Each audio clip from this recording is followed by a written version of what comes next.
2 ट्रेनें एक बार फिर से बिहार को मिलने वाली हैं, किस तरीके से देख रहे हैं? अमृत भारत एक्सप्रेस उस त्रिवेणी का हिस्सा है जो कि मॉडर्न रेलवे व्यवस्था को आधार प्रदान कर रहा है, उसको मजबूती प्रदान कर रहा है। वंदे भारत एक्सप्रेस, नमो भारत रैपिड रेल के साथ साथ Amrit Bharat express make in India के तहत बनाया गया है और हमारा आईसीएफ में यह ट्रेन बन करके तैयार हुआ है और इसमें पूरे देश में के लिए करीब 100 नए अमृत भारत ट्रेनों का निर्माण कार्य चल रहा है और जैसे जैसे रेक का निर्माण होता है उसको हम लोग जनता की सेवा में इंट्रोड्यूस करते हैं। तो अभी जो 3 नई अमृत भारत ट्रेनों का परिचालन प्रारंभ किया जाने वाला है उसमें एक ट्रेन जो है वह दिल्ली ट्रेन होगी और यह ट्रेन होगी राजेंद्र नगर पटना जो है वहाँ से दिल्ली के लिए।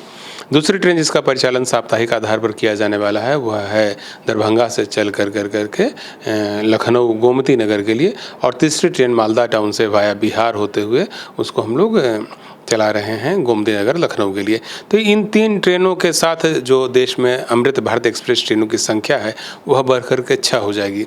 अभी फ़िलहाल 3 अमृत भारत एक्सप्रेस ट्रेनों का परिचालन किया जा रहा है और यह अधिकतम 130 किलोमीटर की गति से चलने वाली एक ऐसी ट्रेन है जिसको कि मध्यम वर्ग को ध्यान में रख करके उनको स्मार्ट और सुरक्षित ट्रेवल सुनिश्चित कराने के लिए डेवलप किया गया है।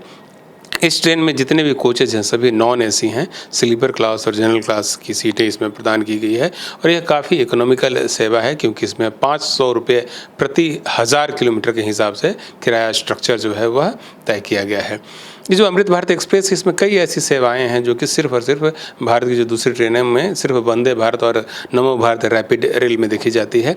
पुश पुल टेक्नोलॉजी इसमें है। पुश पुल टेक्नोलॉजी होने का आशय यह है कि ट्रेन में इंजन रिवर्सल की आवश्यकता नहीं होती है। यदि किसी स्थान पर डायरेक्शन चेंज भी करना है तब भी सिर्फ जो हमारे लोको पायलट हैं वह एक तरफ के लोगों से पीछे वाले लोगों में चले जाते हैं और ट्रेन का परिचालन चलने लगता है। इसके अलावा इसमें हम लोगों ने एयर स्प्रिंग बॉडी प्रदान की है जिससे कि बहुत ही आरामदायक यात्रा सुनिश्चित किया जा सकता है।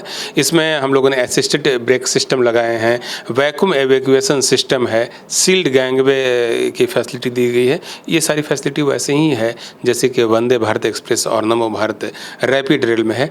हर कोच में हम लोगों ने टॉक बैक यूनिट लगाया है और टॉक बैक यूनिट की मदद से जो यात्री हैं वह लोको पायलट और जो हमारे ट्रेन के मैनेजर हैं, गार्ड, उनसे सीधे बातचीत कर सकते हैं। पहली बार ऐसा देश में हुआ है कि अमृत भारत 2.0 के तहत कि नॉन एसी कोचेज में भी हम लोगों ने फायर डिटेक्शन सिस्टम लगाया है। इसके अलावा जो दूसरी चीज़ें इसमें प्रोवाइड की गई है उसमें फोल्डेबल स्नैक्स टेबल है, मोबाइल होल्डर है, फोल्डेबल वाटर बोतल होल्डर है, साथ ही बहुत फास्ट मोबाइल चार्जिंग पॉइंट्स लगाए गए हैं। रेडियम इल्यूमिनेटेड फ्लोरिंग स्ट्रिप्स लगाएंगे जैसे हवाई जहाज में लगा रहता है फ्लोरिंग स्ट्रिप, उसी तरह से इस ट्रेन में भी लगाए गए हैं कि अंधेरे में भी यदि रास्ता देखना हो तो उस फ्लोरिंग स्ट्रिप की मदद से आप गेट की ओर जा सकते हैं। तो ये सारी सुविधाएं जो है हम लोगों ने इसमें लगाई है। जो इसका शौचालय है उसको फिर से हम लोगों ने वंदे भारत के पैटर्न पर एडवांस और मॉडर्न किया है और उसमें हम लोगों ने इलेक्ट्रोनिमेटिक फ्लशिंग सिस्टम लगाया है और साथ ही ऑटोमेटिक सोप डिस्पेंसर भी इसमें लगाया गया। तो जो अमृत भारत ट्रेन है वो निश्चित रूप से नए भारत की नई ट्रेन और नॉन एसी सेगमेंट में मध्यम वर्ग के यात्रियों के लिए जो कामकाजी वर्ग के लोग हैं उनके लिए यह ट्रेन तैयार की गई है और इन 3 ट्रेनों के परिचालन से एक साथ बिहार और उत्तर प्रदेश तथा बंगाल के लोगों को काफ़ी लाभ मिलेगा। सर, लगातार ट्रेनों को लेकर विपक्ष भी सवाल उठाता रहता है कि ट्रेनें तो चल रही हैं, जो किराया है वो आम लोगों के लिए नहीं होता है, सुविधाएं नहीं होती, जिस तरीके से बोला जाता है रेलवे की तरफ से वो सुविधाएं नहीं होती। अमृत भारत एक्सप्रेस का जो फेयर स्ट्रक्चर है वो काफ़ी कम्पिटिटिव और इकोनॉमिकल रखा गया है।